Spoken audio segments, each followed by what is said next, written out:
السلام عليكم ورحمة الله وبركاته. الحمد لله رب العالمين،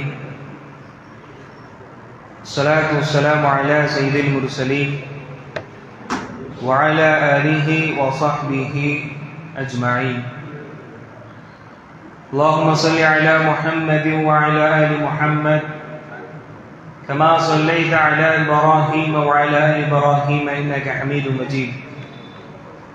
اللهم بارك على محمد وعلى آل محمد كما باركت على إبراهيم وعلى آل إبراهيم إنك حميد مجيد. أعوذ بالله من الشيطان الرجيم. بسم الله الرحمن الرحيم. يا أيها الناس اتقوا ربكم الذي خلقكم من نفس واحدة وخلق منها زوجها وبث منهما رجالا كثيرا ونساء واتقوا الله الذي تساءلون به والأرحام إن الله كان عليكم رقيبا. கணித்திற்குரிய அல்லாஹ்வின் நல்லடியார்களே, அன்புக்குரிய சகோதரர்களே சகோதரிகளே, ரமதான் என்கின்ற ஒரு மாதம், ஒரு சிறந்த மாதத்தில் நபிகள் நாயகம் ஸல்லல்லாஹு அலைஹி வஸல்லம் இந்த மாதத்தில் நன்மைகளால் அலங்கரியுங்கள் என்கின்ற உபதேசத்தின் அடிப்படையில் அல்லாஹ்வுடைய ஆலயத்தில் நாம் அவனை வணங்கியவர்களாக நாம் இங்கே அமர்ந்து கொண்டிருக்கின்றோம்.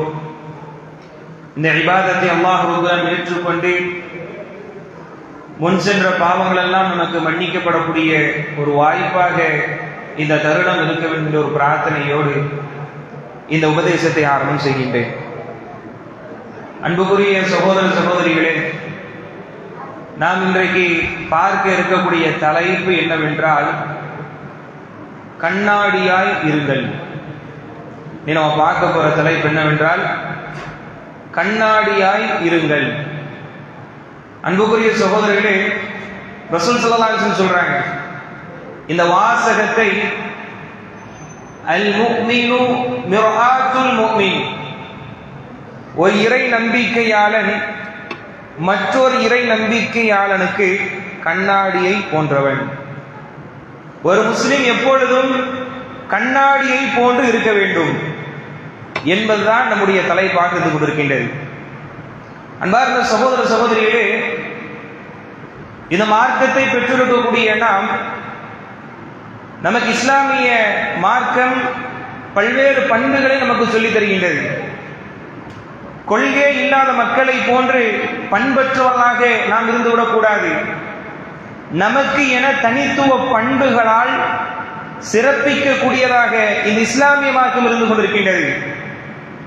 பண்பாட்டிற்கு மிக முக்கியத்துவமாக சொல்லக்கூடிய, பண்பாட்டிற்கு மிக முக்கியத்துவத்தை கொடுக்கக்கூடிய மார்க்கத்தை பெற்றிருக்கக்கூடிய முஸ்லிம்கள் மார்க்கத்தை பெற்றிருக்கிறார்கள்.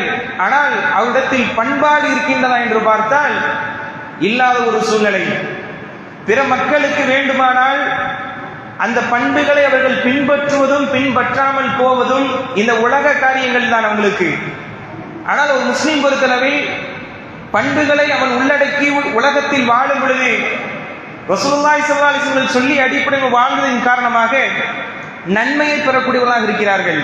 ஆனால் அப்பேற்பட்ட ஒரு முன்மாதிரி தூதரை பெற்றும் கூட, அப்பேற்பட்ட பண்புகளை வலியுறுத்தக்கூடிய மார்க்கத்தை பெற்றும் கூட இன்றைக்கு முஸ்லிம்களுக்கு மத்தியில் பகைமைகளை பார்க்கின்றோம், குரோதங்களை பார்க்கின்றோம். பிற சகோதரை பார்த்து மற்ற சகோதரர் குறைகளை பேசக்கூடிய, புறம் பேசக்கூடிய ஒரு சூழ்நிலை பார்க்கின்றோம். பிற நபருடைய குறைகளை குத்தி பேசக்கூடிய பண்பை இழக்கக்கூடியவர்களாக இருப்பதை நாம் பார்க்கின்றோம். இந்த மார்க்கம் ஒரு நபரிடத்தில் நுழைந்து விட்டால் நிச்சயமாக ஒரு மாற்றத்தை கொடுக்கும். இஸ்லாத்தை பெற்றிருக்கிறார்கள், தொழக்கூடியவர்களாக இருக்கிறார்கள், தாடி வைத்திருக்கிறார்கள், மார்க்கத்தை பின்பற்றுகின்றோம் என்று சொல்லக்கூடியவரிடத்திலும் கூட இபாதத்துகள் முடிந்துவிட்டால் ஒன்று சேரக்கூடிய சபைகளில் பிற சகோதரை பற்றி பேசக்கூடியவராக இருப்பார். எனவே சபையில உட்கார்ந்து இருந்தோம், ஏன் நீங்க அவர்கிட்ட பேசல? அவர்கிட்ட பேசி ஒரு 10 வருஷம் ஆச்சு, அவருக்கு நமக்கு செட் ஆகல என்று குரோதத்தை வெளிப்படுத்துவார். இப்படியாக மார்க்கத்தை பெற்றும் கூட பண்பாட்டை இழக்கக்கூடிய ஒரு நிலைமையை பார்க்கின்றோம். ஆனால் இந்த மார்க்கத்தை பெற்றால் நிச்சயமாக பண்பாடு நம்மிடத்தில் வரும், பண்பு நம்மிடத்தில் வரும், பக்குவம் உள்ளவர்களாக நாம் மாறுவோம். அப்ப எந்த இடத்துல பிரச்சனை? மார்க்கத்தை பின்பற்றுவதில் தான் நம்ம இடத்தில் பிரச்சனை இருந்து கொண்டிருக்கின்றது. எப்படி இஸ்லாம் இருக்க சொல்லியதோ அது போன்ற ஒரு பின்பற்றுதல் நம்முடைய வாழ்வில் இல்லாத காரணத்தினால், இஸ்லாத்தை பின்பற்றியும் கூட மார்க்கத்தை கிடைத்தும் கூட ஒரு மிகப்பெரிய ஒரு குரோதத்தை உள்ளத்தில் சுமக்கக்கூடிய ஒரு மனிதராக இருந்து கொண்டிருக்கின்றார். பிற சகோதரரை பார்த்து குறை பேசக்கூடியவராக இருந்து கொண்டிருக்கின்றார், கெட்ட வார்த்தைகளை பேசக்கூடியவராக இருந்து கொண்டிருக்கின்றார். அது இவருக்கு பயன் தரவில்லை. அல்லாஹ்வுடைய தூதர் சொல்றாங்க, அல் முஃமினு மிர்ஆத்துல் முஃமின், ஒரு இறை நம்பிக்கையாளர் மற்றொரு இறை நம்பிக்கையாளருக்கு கண்ணாடியை போன்று. நிறைய பேர் கேட்டிருப்போம் இந்த ஹதீஸ். மூன்றே வார்த்தை தான். அல்லாஹ்வுடைய தூதருக்கு ஒரு சிறப்பு பெயர் இருக்குது, ஜவாமிஉல் கலீம். சுருக்கமா பேசுவாங்க, ஆனால் அதற்கு விளக்கங்களை பல்வேறு பக்கங்கள், பல்வேறு பாடங்கள் நம்மால் பெற முடியும். நம்ம என்ன நினைப்போம்? கண்ணாடி மாதிரி இருக்கணும். கண்ணாடி மாதிரி இருக்குனா, கண்ணாடி மாதிரி இருந்தால் நிச்சயமாக குரோதங்களும் நமக்கு மத்தியில் இருக்கக்கூடிய பிரச்சனைகள் நிச்சயமாக தீரும் என்பதை அல்லாஹ்வுடைய தூதர் சொல்றாங்க. காரணம் என்ன தெரியுமா? நமக்கு கண்ணாடியுடைய சில குண அதிசயங்களை பற்றி நாம் புரியவில்லை. ஏன் ஒரு இறை நம்பிக்கையாளரும் மற்றொரு இறை நம்பிக்கையாளரை இணைக்கக்கூடிய இந்த வாசகத்தில் அல்லாஹ்வுடைய தூதர் இந்த கண்ணாடியை ஏன் கொண்டு வர வேண்டும்? அப்படியானால் ஒரு மிகப்பெரிய ஒரு மாற்றத்தை, தாக்கத்தை இந்த கண்ணாடி ஏற்படுத்தும் என்பதை நமக்கு சொல்லி தருகிறார்கள். வெறுமனே ஹதீஸ்களை தெரிந்து செல்வது முக்கியமல்ல, அந்த ஹதீஸின் மூலமாக நமக்கு என்ன சொல்லி தருகிறார்கள்? அன்பார்ந்த சகோதர சகோதரிகளே, அல்லாஹ்வுடைய தூதர் இறை நம்பிக்கையாளர் என்று சொல்கிறார்கள். அப்படியானால் கணவன் தன்னுடைய மனைவிக்கு கண்ணாடி போன்று, மனைவி தன்னுடைய கணவருக்கு, பிள்ளைகள் தன்னுடைய பெற்றோர்களுக்கு, சகோதர சகோதரிகளுக்கு என அனைவரும் கண்ணாடியை போன்று இந்த உலகத்தில் வாழ்ந்தால் நிச்சயமாக ஒரு சகோதரத்துவம் மிக்கமுள்ள தூயமான ஒரு நிம்மதியான சூழலில் நம்மால் வாழ முடியும். இப்ப வாங்க, இப்ப கண்ணாடினா என்ன? உண்மையிலே பாருங்க, நம்மிடத்தில் சகோதரிடத்தில் வெளிப்படுத்தாத குறைகளை கூட, நமக்கு மிகவும் நேசமாக இருக்கக்கூடிய குடும்பத்தாரிடத்தில் வெளிப்படுத்தாத குறைகளை கூட முதலாவதாக இந்த கண்ணாடிக்குள்ள நாம் போய் சொல்லுவோம். முதலாவதாக தினம்தோறும் நாம் பார்க்கக்கூடிய அந்த கண்ணாடி இடத்தில் சில குண அதிசயங்கள் இருந்து கொண்டிருக்கின்றது. அந்த குண அதிசயங்களை ஒரு முஸ்லிம் பார்த்து புரிந்து விட்டால் நிச்சயமாக எந்த ஒரு பிரச்சனையும் இருக்காது. முதலாவது அம்சம், அந்த கண்ணாடி நம்ம ரொம்ப விரும்புறோம். விரும்பியோ விரும்பாமலோ, சொல்லியோ சொல்லாமலோ, அந்த கண்ணாடி என்பது நம்முடைய மனதில் மிகப்பெரிய ஒரு இடத்தை பிடித்திருக்கின்றது. அதனுடைய குண அதிசயத்தால் நம்ம கவரப்பட்டிருக்கிறோம். ஆனா அந்த மாதிரி நம்ம மாறல. முதலாவது விஷயம், அந்த கண்ணாடி என்பது நம்மிடத்தில் உண்மையாக, நேர்மையாளராக நம்மிடத்தில் இருந்து கொண்டிருக்கின்றது. நம்மிடத்தில் பேசும்போது நாம் போய் நின்று அந்த கண்ணாடியை பார்க்கும் பொழுது, நாம் முகத்தை காண்பித்தால் முகத்தை தான் காண்பிக்கும், கையை காண்பித்தால் கையை காண்பிக்கும், வலப்பக்கத்தை காண்பித்தால் இடப்பக்கத்தை காண்பிக்காது. எதை நாம் காட்டுகின்றோமோ அதை அப்படியே நம்முடைய தொடர்பான உண்மையை வைத்து மட்டுமே நம்மிடத்தில் உரையாடுகின்றது. நம்மிடத்துல பொய்யா இருக்கல, நம்ம நல்ல ஒல்லியா இருக்கிற மாதிரி காட்டி நம்முடைய உண்மையான தோற்றத்தை மறைக்கவில்லை. நம்மிடத்தில் என்ன குறை இருக்கின்றதோ அப்படியே அது நம்மிடத்தில் உண்மையாக இருந்து காட்டக்கூடியதாக இந்த கண்ணாடி இருந்து கொண்டிருக்கின்றது. யோசித்து பாருங்கள் அன்பார்ந்த சகோதர சகோதரிகளே, எத்தனை முறை ஒரு நாளைக்கு நாம் கண்ணாடியை பார்க்கின்றோம்? இந்த குணத்தை நாம் பெற்றிருக்கின்றோமா? நம்முடைய சகோதரிடத்தில், நம்முடைய சகோதரிகளிடத்தில் ஒரு குறைகளை கண்டால், அல் முஃமின் மிர்ஆத்துல் முஃமின், ஒரு முஃமின் என்பவர் கண்ணாடியை போன்று என்கின்ற அந்த குண அதிசயத்தை புரிந்திருந்தால், கண்ணாடி என்ற அடிப்படையில் சொல்லுவோம், சகோதரா நீ தப்பு செய்கிற, சகோதரா நீ பாவம் செய்கின்றாய் என்று உண்மையாளராக, நேசமுள்ளவராக அந்த நேரத்தில் வெளிப்படுத்தக்கூடியவர்களாக இருப்போம். ரசூல் ஸல்லல்லாஹு அலைஹி வஸல்லம் சொல்றாங்க, ஒரு நாள் ஒரு முறை ஒரு மனிதரை புகழ்ந்து தள்ளுகிறார்கள். ஒரு சகோதரர், அல்லாஹ்வுடைய தூதர் சொல்றாங்க, அவரை நீங்கள் அழிவில் தள்ளிவிட்டீர்கள், அவருடைய முதுகு எலும்பை உடைத்து விட்டீர்கள். நீங்க அப்படிதான் இருக்குது. முன்பு இருக்கும் பொழுதே ஒரு தோற்றமும், அவர் சென்று விட்டால் இவரை பத்தி எனக்கு தெரியாதா சொல்லுவாங்க. முன்னாடி இருக்கும் பொழுது உங்கள மாதிரி மனிதர்கள் இருப்பதின் காரணமாகத்தான் மழையே பெய்கின்றது என்று சொல்லும் அளவிற்கு உயர்த்தி பேசுவார்கள், தூக்கிவிட்டு பேசுவார்கள். அவர்கள் சென்று விட்டால் தூக்கி போட்டு பேசுவார்கள். இந்த ஆளை பத்தி நமக்கு தெரியாதா? என்ன பண்றது? முகத்தை பார்த்து பழகிட்டோமே. சலாத்தில் கூட சிரிக்கும் பொழுது உண்மையான சிரிப்பாக இருக்காது. அந்த சிரிப்பிற்கு பின்னால் குரோதமும் மிகப்பெரிய ஒரு வெறுப்பு கலந்து அந்த சிரிப்பாக சலாமாக இருக்கின்றது. அல்லாஹ்வுடைய தூதர் சொல்றாங்க, கண்ணாடி மாதிரி இருங்க. உங்களுடைய இறை நம்பிக்கையாளரிடத்தில், சகோதரிடத்தில் கண்ணாடி மாதிரி இருங்க. உண்மையில் நம்ம சகோதரிடத்தில் ஒரு குறையை பார்க்கும் பொழுது அதை சொல்லி நாம் தீர்த்து விட்டோம் என்றால் அப்பொழுதே அந்த பிரச்சனை முடிஞ்சிடும். குரோதத்தை மனதில் சுமந்தவர்களாக பார்க்கும் போதெல்லாம் வெளியில் சிரிப்பை வெளிப்படுத்தி உள்ளத்தில் குரோதத்தை சுமக்கக்கூடிய எத்தனையோ முஸ்லிம்கள் மார்க்கத்தை பின்பற்றக்கூடியவர்கள் இருந்து கொண்டிருக்கிறார்கள். முதலாவது குண அதிசயம் அந்த கண்ணாடி நமக்கு சொல்லி தருது, உண்மையாளராக நேர்மையாளராக இரு. அதனால அந்த கண்ணாடி நம்ம நேசிக்கிறோம். இரண்டாவது அம்சம், நம்ம குறைய சொல்லக்கூடிய அந்த கண்ணாடி குத்தி காட்டக்கூடிய பண்புடையதாக இல்லை. நம்ம அந்த கண்ணாடியை பார்க்கும் பொழுது அந்த கண்ணாடி நம்முடைய குறைகளை சொல்கின்றது. உன்னுடைய உடல் அமைப்பு இப்படி இருக்கின்றது, உன்னுடைய ஆடை அமைப்பு இப்படி இருந்து கொண்டிருக்கின்றது, உன்னை நீ திருத்திக் கொள், உன்னுடைய குறைகளை நீ சரி செய்து கொள் என்பதாக நமக்கு திருத்துகின்றது. ஆனால் அடுத்த முறை அந்த கண்ணாடியை பார்க்கும் பொழுது இதற்கு முன்னாடி நீ இப்படித்தான் இருந்த, இதுக்கு முன்னாடி நீ இப்படிதான் இருந்த, இப்ப நீ இவ்வளவு டிப்டாப்பா வந்து முன்னாடி நிற்கின்றாயா என்பதாக ஒருபோதும் நம்மிடத்தில் அந்த கண்ணாடி குத்தி காட்டுவதில்லை. இரண்டாவது குணாதிசயம், சிந்தித்து பாருங்கள். நம்முடைய சகோதரர்கள் மத்தியில், சகோதரர்களுக்கு மத்தியில் இந்த பண்பு இருக்கின்றதா? இந்த குண அதிசயத்தை பெற்றிருக்கின்றோமா? முற்காலத்தில் அவர் பாவங்களை செய்தவர்களாக, வட்டியில் விழுந்தவர்களாக, இணை வைப்பில் இருந்தவர்களாக, மதுபானத்தில் அடிமைப்பட்டவராக இருந்து தௌபா தேடி சமூக மத்தியில் முன்பாக வந்து அல்லாஹ்வின் பக்கம் வாங்க, அவர் எந்த பாவத்தை செஞ்சுட்டு இருந்தாரோ அந்த பாவம் தவறு என்பதாக சொல்லும் பொழுது நீ எப்படி வாழ்ந்தது எங்களுக்கு தெரியாதா? நீ எப்படி இருந்தால் எனக்கு தெரியாதா? மதுபானத்திலேயே அடிமைப்பட்டு கிடந்த நீ எங்களுக்கு சொல்ல வரியா?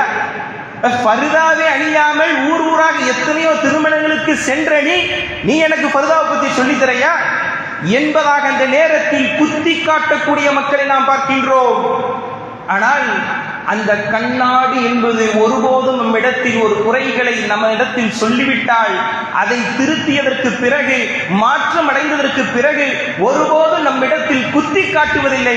எனவேதான் அந்த கண்ணாடி நாம் நேசிக்கின்றோம். நம்மை நம்முடைய சகோதரர்கள் நேசிக்க வேண்டும் என்றால் ஒருபோதும் குத்தி காட்டக்கூடிய பண்புடையவர்களாக நாம் இருக்கக்கூடாது. ஸல்லல்லாஹு அலைஹி வஸல்லம் சொன்னாங்க, இன்ன ஹியாரக்கும் அஹாசினுக்கும் அஹ்லாகன். உங்களுக்கு சிறந்தவங்க யாரு தெரியுமா? நற்குணத்தால் சிறந்தவர்கள் யாரோ அவர்கள் தான் சிறந்தவர்கள் என்பதாக அல்லாஹ்வுடைய தூதர் சொன்னாங்கன்னு சொன்னா, தொழுகின்றோம், ஜகாத்துகளை கொடுக்கின்றோம், இரவு வணக்கங்களில் நிற்கின்றோம். ஆனால் ஒரு சகோதரன் இது போன்ற நிலையில் இருந்து அவன் நன்மையாக செய்வதற்குண்டானே, குறிப்பாக ரமதான் காலங்களில் வரும் பொழுது இபாதத்திலே நாம் இருந்திருப்போம். அது போன்ற நபர்கள் வரும் பொழுது சில நேரங்கள் தயக்கம் அடைகிறார்கள். காரணம் என்ன தெரியுமா? இந்த மாதிரி குத்தி காட்டி பேசிடுவாங்களோ, பள்ளிக்கு தொழுகவே வரல, ஃபர்ஸ்ட் ஸ்டெப்ல நிற்கிறாரு பாரு என்பதாக குத்தி காட்டக்கூடிய பண்பு நம்மிடத்தில் இருக்கக்கூடாது. அந்த கண்ணாடியின் குணாதிசயம் நம்மிடத்தில் குத்தி காட்டுவதில்லை. அது அல்லாஹ்வுடைய தூதர் சொன்னாங்க, ஒரு இறை நம்பிக்கையாளர் மற்ற இறை நம்பிக்கையாளருக்கு கண்ணாடியை போன்று. மூன்றாவது அம்சம், நம்மிடத்தில் காட்டக்கூடிய அந்த குறையை, நம்மை பார்த்து பேசக்கூடிய அந்த கண்ணாடி, நம்மிடத்தில் சொல்லக்கூடிய குறையை ஒருபோதும் நம்மிடம் அல்லாமல் வேறு நபரிடத்தில் அந்த குறையை சொல்லுவதில்லை, பாதுகாக்கின்றது. போய் நிக்கிறோம், கண்ணாடியை பார்க்கிறோம், உங்களுக்கு முன்னாடி தான் இன்னொருத்தர் வந்துட்டு போனாரு, இந்த குறைகள் எல்லாம் ஒரு இடத்தில் இருக்கின்றன என்பதாக ஒருபோதும் பட்டியல் போடக்கூடியதாக அந்த கண்ணாடி இல்லை. யோசிச்சு பாருங்க, நம்மிடத்தில் இருக்குதா? நம்மிடத்தில் இருக்கின்றதா? அதே நாம் எடுத்து பார்த்தோம் என்றால் ரசூல் ஸல்லல்லாஹு அலைஹி வஸல்லம் சொன்னாங்க, அல் முஸ்லிம் அஹுல் முஸ்லிம், ஒரு முஸ்லிம் என்பவர் மற்றொரு முஸ்லிமுக்கு சகோதரர். ஒருபோதும் அநியாயம் செய்ய மாட்டார், அநீதம் செய்யப்படக்கூடிய இடத்தில் வைத்துவிட மாட்டார். ومن كان في حاجة أخيه, என்னுடைய சகோதரருக்காக ஒரு தேவைக்காக போய் இறங்குறாங்க. நீங்களே நேரத்தை கொடுத்து இன்னைக்கெல்லாம் என்ன எதுக்காக நம்ம இறங்குவோம்? போனா ஏதாவது நமக்கு கிடைக்குமா? அல்லாஹ் பாதுகாத்தலை தவிர அது போன்ற ஏதாவது போனா நமக்கு கிடைக்குமா? கிடைத்தால் நான் நிற்பேன், போனா ஒன்றும் கிடைக்காது, எதுக்கு போய் நம்ம நின்றுட்டு அப்படின்னு நம்ம நினைப்போம். ஒரு சகோதரி தேவையை பூர்த்தி செய்வதற்காக நாம் நின்றவருக்காக பாடுபட்டோம் என்றால் கானல்லாஹு ஃபீ ஹாஜதிஹி, நாளை மறுமை அல்லாஹ் ரப்பல் ஆலமீன் நம்முடைய தேவையை நிவர்த்தி செய்வார். யார் இந்த உலகத்தில் இருக்கும் பொழுது ஒரு முஸ்லிமுடைய குறையை அவர்கள் சரி செய்வார்களோ, துன்பத்தை போக்குவார்களோ, அவருடைய துன்பத்தை அல்லாஹ் நாளை மறுமையில் போக்குகின்றான்.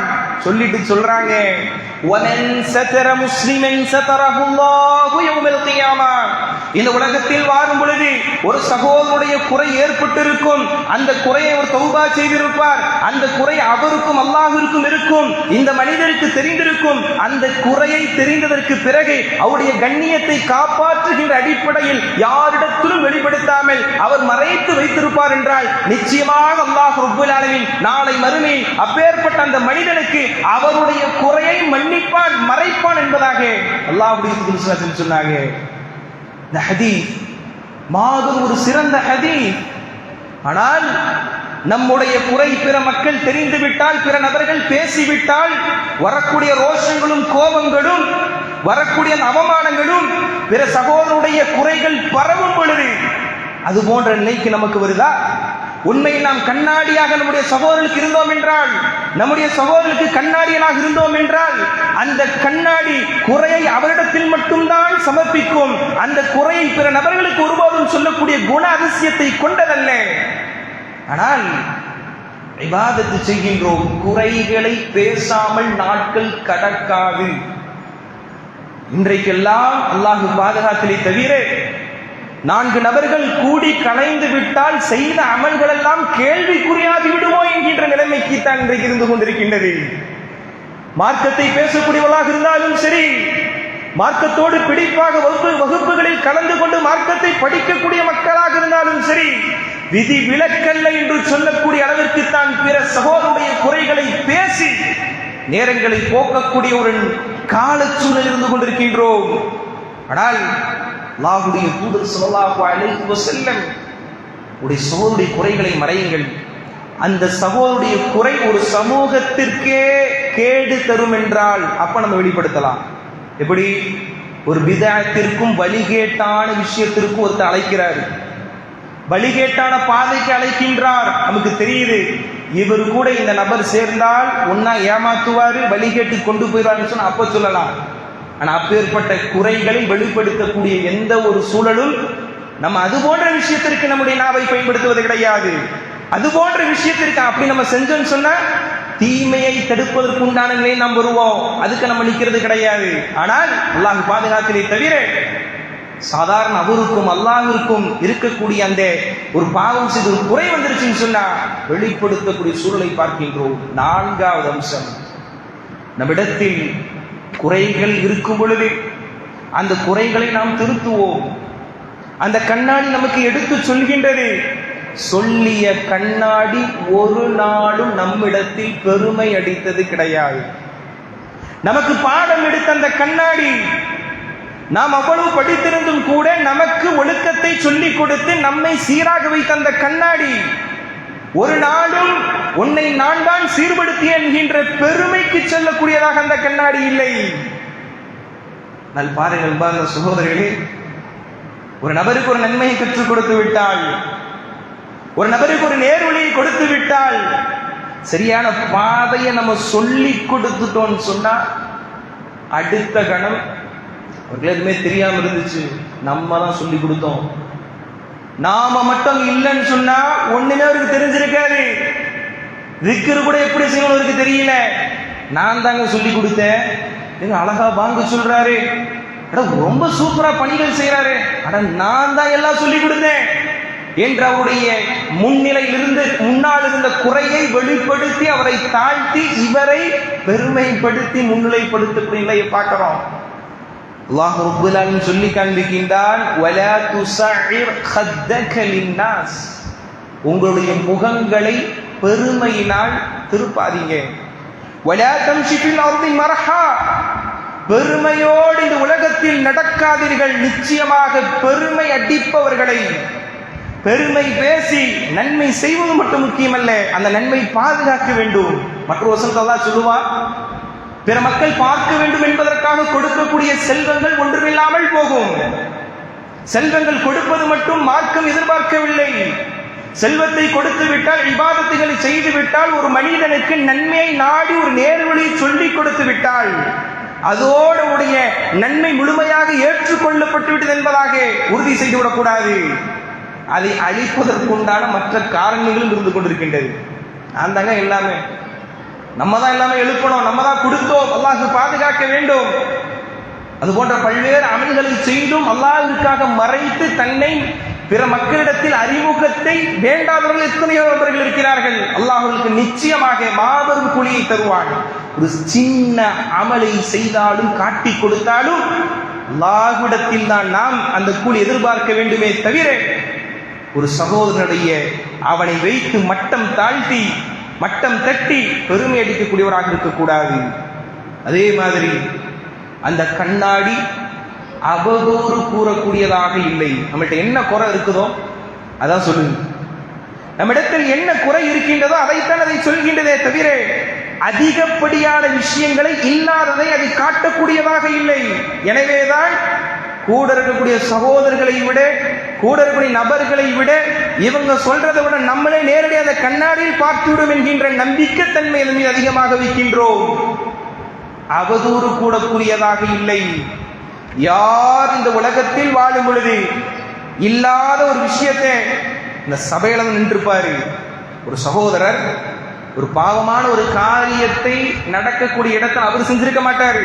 இன்னைக்கு அவதூறு சர்வசாதாரணமாக இல்லாததை ஒரு முஸ்லிமின் மீது இட்டு கட்டக்கூடிய சூழலை சாதாரணமாக நினைக்கின்றோம்.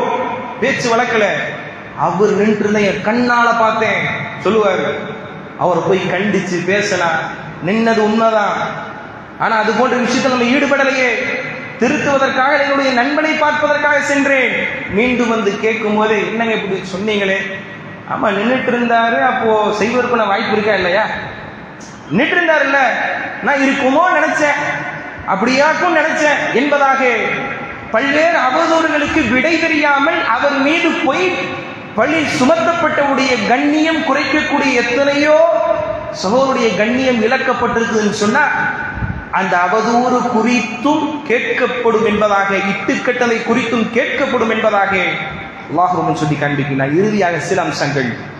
அந்த கண்ணாடி நம்மை பார்த்து கேலி செய்யக்கூடியதாக ஒருபோதும் இல்லை. நம்ம எவ்வளவு குறை இருந்தாலும் சரி, எந்த நேரத்தில் எழுந்திருத்து அதை பார்த்தாலும், நம்மை கேலி செய்வதற்குண்டான சூழ்நிலை இருந்தாலும் அந்த கண்ணாடி ஒருபோதும் நம்மை பார்த்து கேலி செய்வது கிடையாது. இன்றைக்கு கேலி கூத்துக்கள் மிக சர்வசாதாரணமாக ஆகிவிட்டது.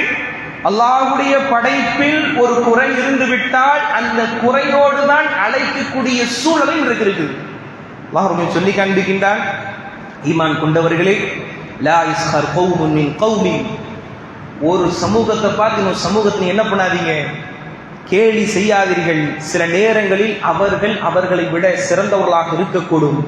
அதே போன்று பெண்களுக்கு சொல்றாங்க, அதே போன்று வலா தல்மிஸு அன்ஃபுஸக்கும் வலா தனாபஸு பில் அல்காப், உங்களுக்கு மத்தியில் நீங்கள் திட்டிக் கொள்ளாதீர்கள்.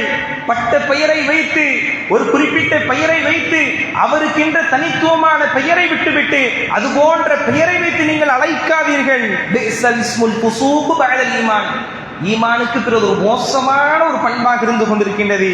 வமல்லம் யதுப் ஃபஉலாயிஹுமுல் ஸாலிமூன், யார் தௌபா செய்து அதிலிருந்து அவர்கள் அநியாயக்காரர்களாக இருக்கிறார் என்பதாக அல்லாஹ் சொல்லி காண்பிக்கின்றார். அதே போன்ற அந்த கண்ணாடி நம்மை பார்க்கும் பொழுது பொறாமைப்படுவது கிடையாது, பகமை நம் மீது வைப்பது கிடையாது. அந்த கண்ணாடி நம் இடத்தில் எடுத்து சொல்லக்கூடிய குறைகளை பொறுமையாக கேட்கின்றோம். என்னுடைய குறையை நீ எனக்கு சொல்றியா? யாராவது கண்ணாடி உடைச்சிருக்கிறோமா? யோசிச்சு பாருங்க. அப்படியானால் ஒரு சகோதரன் நம்மை வந்து திருத்தும் பொழுது நாம் அதை பொறுமையாக கேட்க வேண்டும். அந்த சகோதரன் புரிந்து கொள்ள வேண்டும், இந்த குறை அவரிடத்தில் மட்டும்தான் நான் சொல்ல வேண்டும், அவரை திருத்துவதற்காக என்கின்ற நோக்கில் நான் இருக்க வேண்டுமே தவிர மாறாக வெளிப்படுத்தக்கூடிய சூழல் இருக்கக்கூடாது. அதே கண்ணாடி முன்னாடி அந்த குறையை நம்மள்கிட்ட காமிச்சுன்னு சொன்னா நீ எனக்கு சொல்றதா என்று எதிர்த்து பேசிவிட்டு அதே குறையோடு யாரும் போவது கிடையாது. குற்றத்தை ஒப்புக்கொள்கின்றோம். குற்றத்தை ஒப்புக்கொண்டு நீ சொல்லியது சரிதான், நான் இனிமேல் திருத்திக் கொள்கின்றேன், என் ஆடை நான் சரி செய்து கொள்கின்றேன், என் முகத்தை நான் சரி செய்து கொள்கின்றேன் என்று ஒப்புக்கொள்ளக்கூடிய மனப்பான்மையை அந்த கண்ணாடி முன்பாக இருந்து நாம் பெற்றுக்கொள்கிறோம் என்றால், ஏன் பிற சகோதரர்கள் நமக்கு சொல்லும் பொழுது அந்த ஒப்புக்கொள்கின்ற மனப்பான்மை நம்மிடத்தில் வருவது இல்லை? எனவே அன்பார்ந்த சகோதர சகோதரிகளே, ரசூல் ஸல்லல்லாஹு அலைஹி வஸல்லம் சொன்னாங்க, அல் முஸ்லிமு மிர்ஆத்துல் முஸ்லிம். ஒரு முஸ்லிம், ஒரு இறை நம்பிக்கையாளர் மற்ற இறை நம்பிக்கையாளருக்கு கண்ணாடியை போன்றவர். மூணே வாசகம் தான். இதற்கு கீழ் புத்தகங்கள் இருக்கின்றது. புத்தகங்கள் எழுதுறாங்க, விளக்கங்கள் எழுதுறாங்க. ஒரு ஹதீஸை நாம் புரிந்தோம் என்றால், நிச்சயமாக இந்த ஹதீஸை புரிந்திருந்தோம் என்றால், அந்த கண்ணாடியின் குண அதிசயங்கள் புரிந்திருந்தோம் என்றால், நிச்சயமான இடத்தில் பண்புகள் பண்பாடுகள் சிறந்ததாக ஆயிருக்கும். ஒரு சகோதரத்தில் போய் குறைய சொல்லும்போது, சகோதரா வா இது செய்யக்கூடாது, இது போன்ற நிலை இருக்கக்கூடாது என்கின்ற பண்பு நம்மிடத்தில் வரும். மாறாக நம்முடைய நண்பர்கள் வட்டாரத்தில் அதை பேசும் பொருளாக ஆக்கியதற்கு பிறகு பல நாட்களுக்கு பிறகுதான் அந்த சகோதரிக்கே தன்னுடைய குறை இவரெல்லாம் பேசினார்கள் என்று வரும் பொழுது எப்படி இருக்கும் யோசிச்சு பாருங்க. நம்ம நிலை அந்த மாதிரி இருந்துச்சுன்னா நம்மளை பத்தி எப்படி பேசுறாங்க, எப்படி இருக்கும்? பண்பார்ந்த சகோதரிகளே நமக்கு சொல்லி தருது. இதே போன்று ஒப்புக்கொள்கின்ற மனப்பான்மை, மாறக்கூடிய மனப்பான்மை, திருத்தக்கூடிய மனப்பான்மை இந்த கண்ணாடியின் மூலம். இதனா வரைக்கும் கண்ணாடியை நாம் சாதாரண பொருளாக பார்த்திருப்போம். அல்லாஹ்வுடைய தூதர் உதாரணமாக சொல்லிய பொருளாக இனிமேல் நாம் பார்க்க வேண்டும். நமக்கு அதை திருத்தக்கூடிய சூழ்நிலை உருவாக்கும் போதெல்லாம் நமக்கு நினைவுக்கு வந்து கொண்டே இருக்க வேண்டும். நம்முடைய சகோதரத்தில் நாம் இப்படி இருக்கின்றோம், சகோதரிகளாக இருந்தால் ஒரு சகோதரத்தில் நான் இப்படி இருக்கின்றேன் என்கின்ற சிந்தனையை தினந்தோறும் அந்த கண்ணாடியை பார்த்து நமக்கு வர வேண்டும். ஏற்பட்ட அந்த ஹதீஸை புரிந்த மக்களாக சிறந்த முஸ்லிம்களாக வாழ்ந்து மரணிக்கக்கூடிய பாக்கியத்தை அல்லாஹ் ரப்பல் ஆலமீன் அனைவருக்கும் தந்து அருள் பிரார்த்தனையோடு இந்த உரையை நிறைவு செய்கின்றேன். ஆமீன். வாஹிரு தஅவானா அல்ஹம்துலில்லாஹி ரப்பில் ஆலமீன். அஸ்ஸலாமு அலைக்கும் வரஹ்மத்துல்லாஹி வபரகாத்துஹு.